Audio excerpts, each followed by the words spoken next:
Assalamualaikum warahmatullahi wabarakatuh. Hai anak-anak, bagaimana kabar kalian? Pastikan selalu sehat dan siap untuk menerima pelajaran. Sebelum belajar, jangan lupa membaca doa menurut agama dan kepercayaan masing-masing. Baik, sebelum kita simak videonya, jangan lupa subscribe dan like agar video ini terus berkembang dan memberikan informasi yang bermanfaat. Baik anak-anak, kita akan melanjutkan kembali pembahasan kita mengenai tema 7, kepemimpinan, subtema 2, pemimpin idolaku, pembelajaran 4. Tujuan pembelajaran kita hari ini yaitu yang pertama, siswa mampu menjelaskan cara-cara menjaga kebersihan alat reproduksi pada masa pubertas dengan benar. Yang kedua, siswa dapat membuat karya berisi cara menjaga kebersihan alat reproduksi pada masa pubertas dengan baik. Yang ketiga, siswa dapat mengidentifikasi unsur-unsur teks pidato dengan benar. Dan yang keempat, siswa dapat mengidentifikasi peran Indonesia dalam bidang sosial budaya di ASEAN. Sudin akan mengikuti lomba pidato. Dia mempersiapkan diri dengan baik, termasuk mengenakan pakaian yang nyaman. Mengapa Sudin harus mengenakan pakaian yang nyaman? Anak-anak, ayo membaca. Cara menjaga kesehatan reproduksi pada masa pubertas. Pada masa pubertas, terjadi perubahan pada remaja pria dan remaja putri. Pada masa ini, produksi hormon meningkat.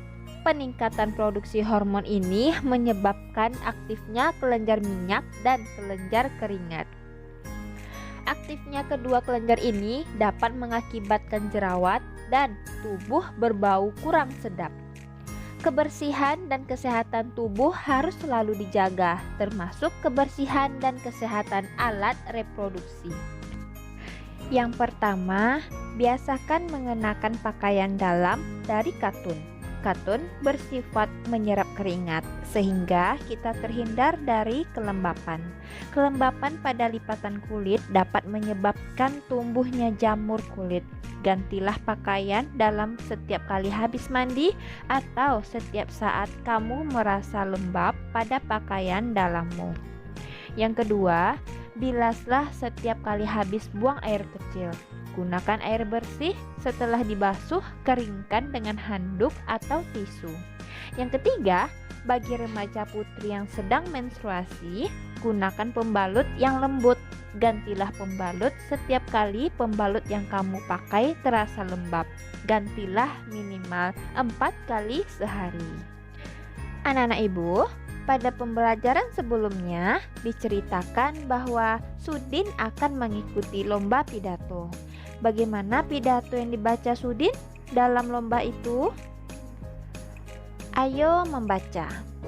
Bacalah teks pidato Sudin berikut. Selamat pagi Bapak, Ibu, dan teman-teman semua. Hari ini kita akan saling berbagi cerita dan pengalaman tentang persatuan. Saya akan menyampaikan kisah saya mengenai persatuan. Lalu saya akan belajar dari kisah teman-teman.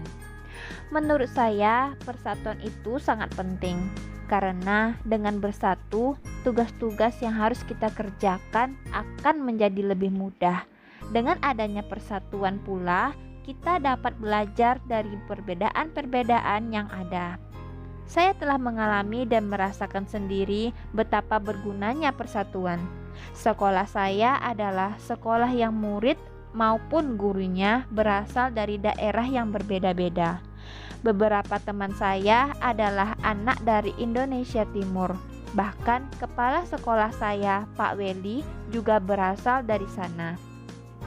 Kami tidak pernah membeda-bedakan suku, ras, budaya, dan lainnya. Kami selalu mendukung satu sama lain.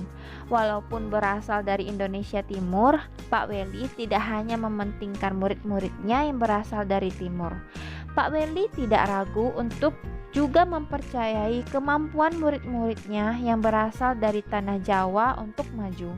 Saya juga belajar banyak dari budaya teman-teman saya yang sangat beragam. Bagi sekolah di pelosok kabupaten, bukan hal yang mudah untuk mengirim saya ke sini, karena sekolah kami tidak memiliki cukup biaya. Kepala sekolah kami memiliki cara yang cerdik untuk mengumpulkan dana.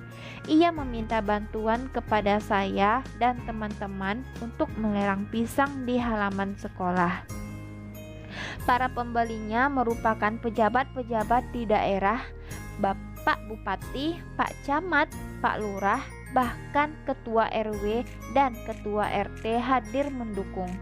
Meskipun hanya saya yang datang ke sini, namun di belakang saya semua ikut berpartisipasi. Itulah mengapa saya sudah merasakan bahwa persatuan sangat penting dan berguna. Itulah pengalaman saya tentang persatuan. Bagaimana cerita teman-teman? Saya juga ingin mendengar dan belajar dari cerita kalian. Terima kasih. Nah, anak-anak, sekarang ayo menulis. Tulislah pendapatmu mengenai isi pidato Sudin. Kamu dapat menilai pidatonya dengan memberi tanda checklist pada kolom berikut yang sesuai. Nah, pada kolom ini terdapat beberapa kriteria ya anak-anak ya. Pada kriteria 1 sampai 8. Nah, anak-anak, berikut jawabannya. Pada kriteria pertama, teks pidato memiliki bagian pembuka. Tentu ada ya. Pada kriteria kedua, teks pidato memiliki bagian inti. Ada. Pada bagian kriteria ketiga, bagian inti teks pidato menjelaskan tentang topik yang dibahas dengan lengkap. Ada. Kriteria keempat, bagian inti teks pidato memuat contoh-contoh yang mendukung topik. Ada. Kriteria kelima, teks pidato memiliki bagian penutup. Ada. Kriteria keenam, teks pidato memiliki kalimat ajakan. Ada. Kriteria ketujuh, teks pidato memberi inspirasi bagi para pembaca. Ada. Dan pada kriteria ke-8, sebagian besar kata yang digunakan dalam teks menggunakan kosakata baku. Ada. Nah, anak-anak, kamu dapat menuliskan kesimpulan penilaianmu dalam kolom di bawah ini. Nah, misalnya penilaiannya seperti ini. Sudin sudah berpidato dengan baik karena dalam pidatonya Sudin sudah memuat unsur-unsur penting pidato secara lengkap. Ditambah penggunaan kata-kata baku yang sudah benar dari pidato Sudin. Dalam pidatonya, Sudin menceritakan pengalamannya tentang manfaat persatuan.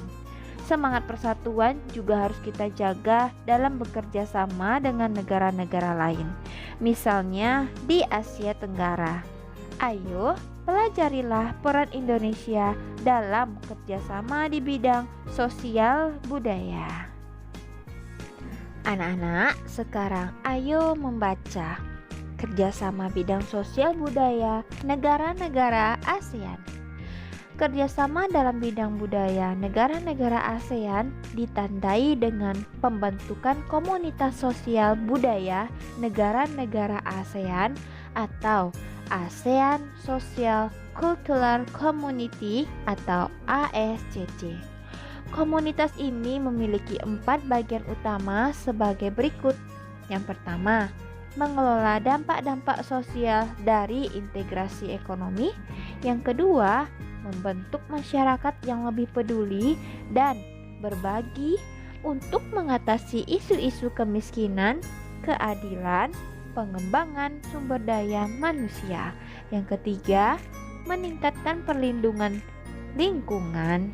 Yang keempat, memperkuat dasar-dasar bagi ikatan sosial kawasan. Kerjasama nyata dalam bidang sosial budaya negara-negara ASEAN antara lain sebagai berikut. Yang pertama, pertukaran kunjungan antar seniman ASEAN. Yang kedua, festival lagu dan lomba menyanyi negara-negara ASEAN.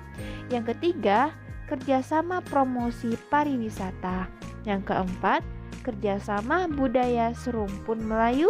Yang kelima, pertukaran berita dan penyiaran informasi mengenai ASEAN melalui televisi dan radio. Yang keenam, penyelenggaraan pesta olahraga SEA Games setiap 2 tahun sekali. Anak-anak, sekarang ayo mencoba.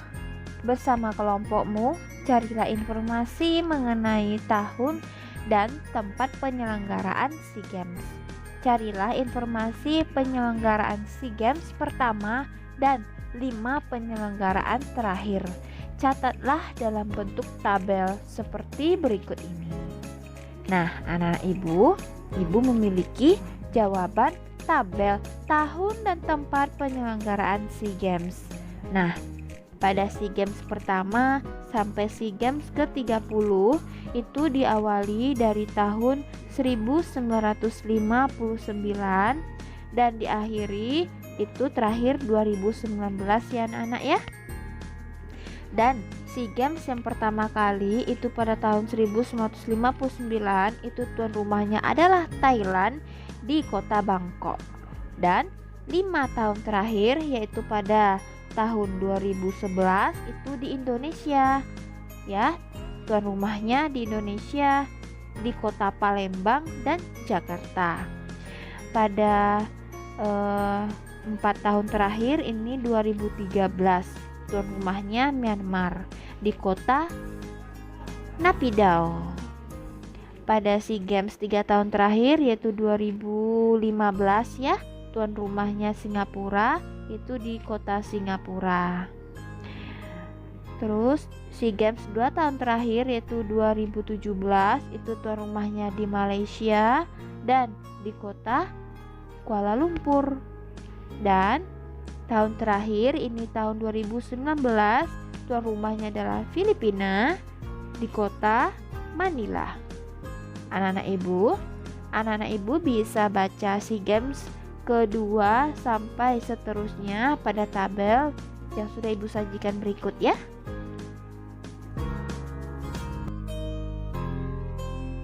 Cukup sekian pembelajaran dari ibu. Mudah-mudahan kalian semua paham. Tunggu video pembelajaran selanjutnya ya. Terima kasih. Wassalamualaikum warahmatullahi wabarakatuh.